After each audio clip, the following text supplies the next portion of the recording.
Welcome back to the Global Landscapes Forum 2019 here in Luxembourg, where we'll be discussing sustainable finance and finding breakthroughs, hopefully. And this morning, I have the pleasure of speaking with Daniel Farchy, who is an equity investment officer in the Infrastructure Funds and Climate Action Division of the European Investment Bank, AIB, its New Products and Special Transactions Department, where he focuses on environmental funds, investment, and climate finance policy.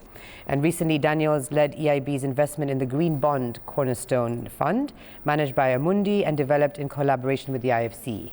He's also an executive director of Renewable Energy Performance Platform. Thank you for joining us. Thank you. Thank you. So I guess the first question would be the big news about EIB recently deciding to stop lending to fossil fuel projects within the next 2 years. So this is, it's in the community, in the media, it's like it's a bold move. So can you tell us a bit more about that and the impact it may have, across the financial sector? Yeah, I think indeed it is a bold move, and it's been in the news justifiably so, because it's quite I think we're quite out ahead of the market there, and really sort of putting a statement out as to where we see the market going. Mm-hmm. In terms of impact, I mean, we're I think still by volume the largest multilateral development bank out there, and so the impact will be quite direct. We will. It's not to say that these sectors won't continue to attract financing, but at least it's not going to be from us, and we're really going to put our money where our mouth is and focus on financing the transition. Like anything, we have to choose where we're going to focus our efforts, and for us that's going to be on the transition to clean energy and to addressing climate change. Okay, and do you think other banks may follow suit, or do you think this might start a trend, like with big banks, the World Bank and the Asian Development Bank? Do you think that they might, or other banks might follow? I mean, I think the trend is there anyway, right. And everybody's moving in their own different ways towards that outcome. I would just say, I would want to acknowledge that we, in a way, the vast majority of our lending is still within Europe, and obviously that other banks are addressing quite different markets, who are at different stages, who have different needs. Maybe the energy transition is at a much different stage. So it's not that everybody's necessarily going to right away be aligned with us. I think each MDB has to address its own market. Right. But I think in terms of direction, everybody's moving now towards. It's also quite complex, because you've not just got, do we finance this sector? Do we not finance this sector? There's a lot of work going on about Paris alignment.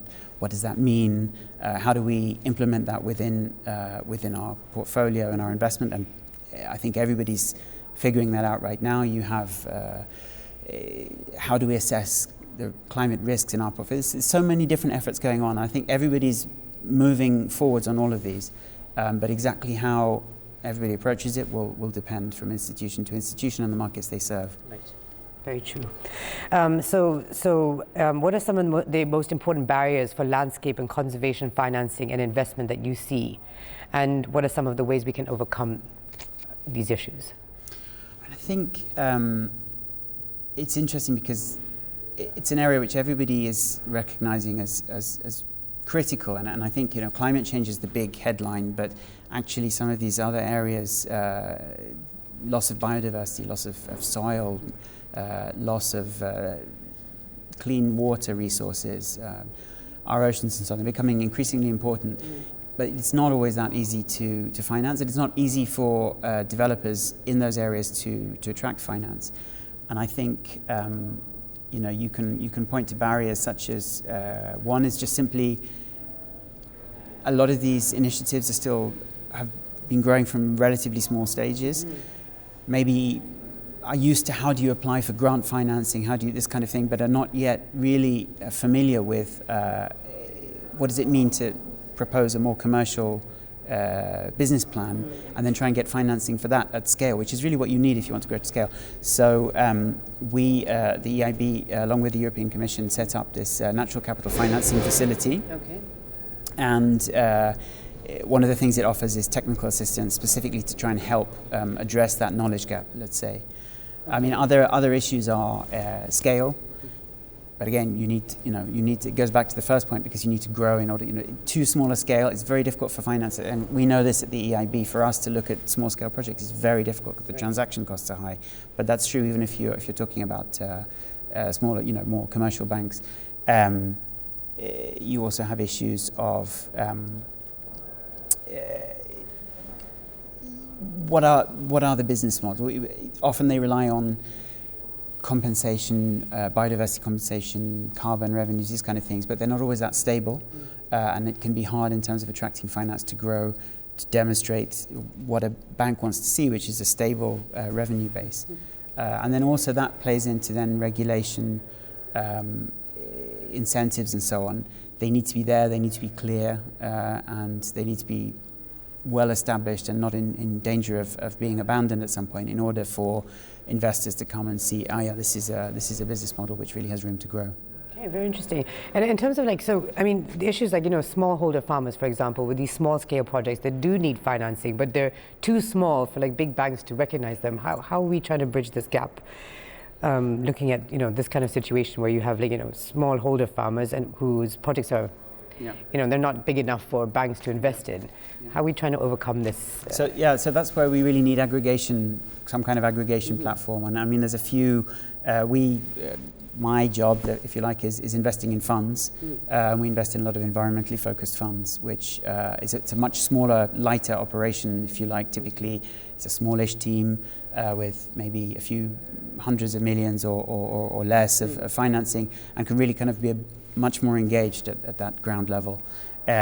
We were just, and I know we're going to get to that in a minute, but we were just talking to some other fund managers who again are really on the ground, working with smallholders all over the world to develop sustainable ways of doing smallholder agriculture and things like that.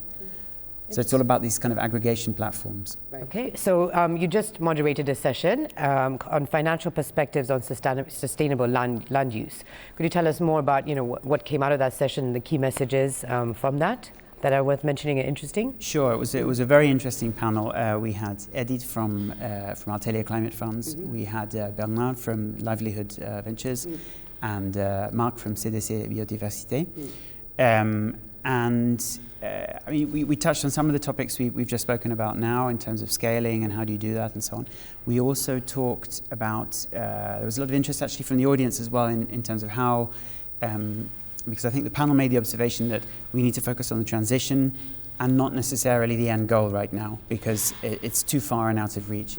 And the questions came out from the audience about how do we make sure that it's the right transition we're focusing on? How do we know now that we're going in the right direction, we're not just losing time, we're doing the right things which really set in motion this kind of get to the goals we want. I think another, I go to my notes to remember some of the more interesting points we covered. But I think another of the panelists raised an interesting point for me, which is just we're all here talking about nature and how do you preserve it. And actually, the whole panel was also bringing in the importance of keeping stakeholders involved, keeping local communities involved and on board with the project, and not to forget that it's not just nature, it's people as well, and how you really have to build from both angles in order to have a successful and sustainable project.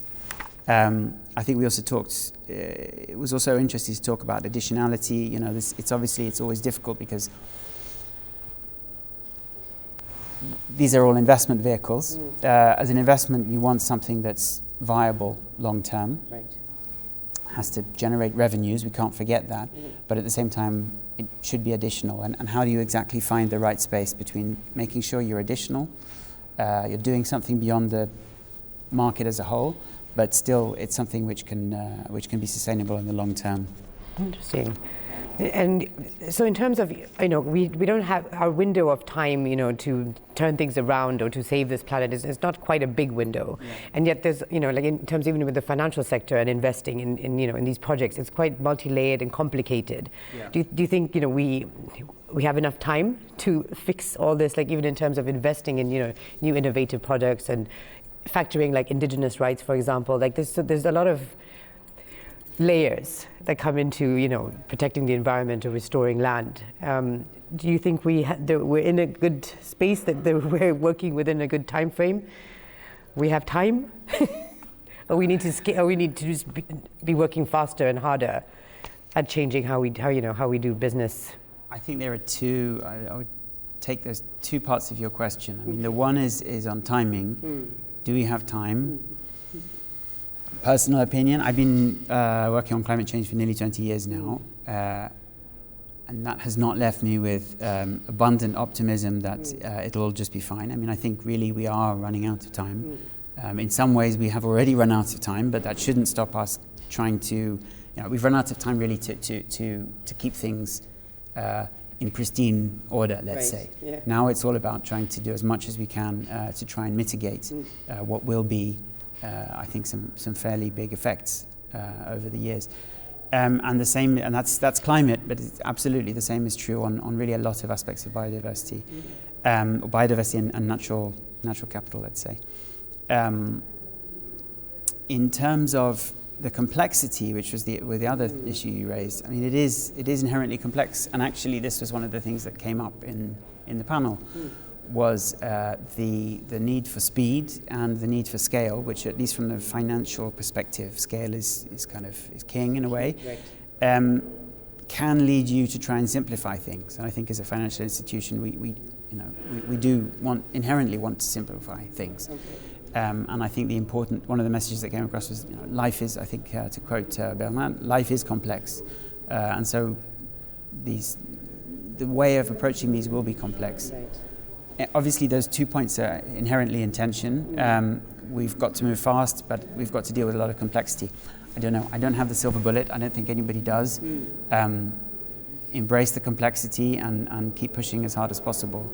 I also think, and this is very much a personal perspective, but I also think in the end we can do a lot as a financial institution. We can do a lot on the financing side, can do a lot in project development, but all of this has to be backed also by the right policies and incentives everywhere to also, effectively, a lot of this has to do with externalities, and you have to use other tools in the box to also bring those externalities inside and start to address these problems. Great. So I guess my final question would be so I guess having conferences like this helps, bridge these gaps and hopefully move things forward. What's your take on it, on having the GLF here in Luxembourg? Yeah.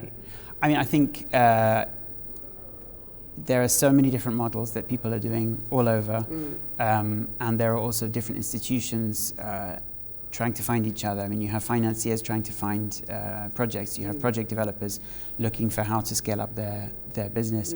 You have participants from different countries who have completely different experiences to share, but obviously there's a lot in common. So this kind of event for me, the biggest benefit is networking and an exchange of ideas, which then hopefully everybody takes home and uses to improve what they're doing. Right. Perfect. Well, thank you very much for your time. It's a very interesting interview, and I wish you a great rest of the day. Thank you very much. Thank you a lot.